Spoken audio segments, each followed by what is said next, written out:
Nazir est un réfugié soudanais de 22 ans. Il y a un an, il dormait dans la jungle de Calais.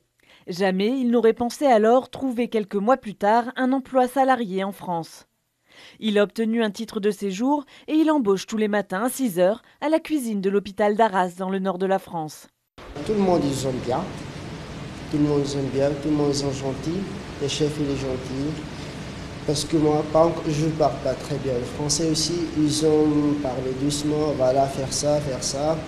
Comme ça, moi j'ai appris le travail et maintenant je fais tout seul. Voilà, c'est super bien. Nazir a fui le Darfour en 2015. Il est passé par la Libye, a traversé la Méditerranée en bateau et a débarqué en Italie avant d'arriver en France. Marseille, Paris, puis Calais. Quand la jungle est démantelée, fin octobre 2016, il est emmené en autobus au centre d'accueil et d'orientation de Croisilles, près d'Arras, avec 36 autres migrants.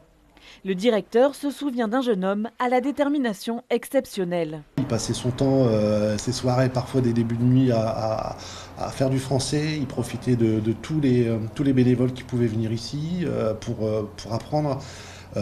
Voilà, et c'est la motivation, je pense aussi, hein, c'est d'avoir fait un parcours. Ils l'ont tous, mais certains vont se contenter effectivement d'avoir un minimum de vocabulaire pour pouvoir s'en sortir, et d'autres, voilà, vont être plus tenaces pour pouvoir avancer.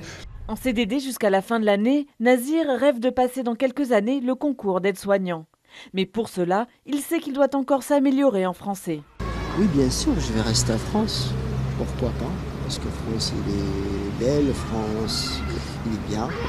Je vais rester en France, je vais vivre en France, je vais faire ma famille en France.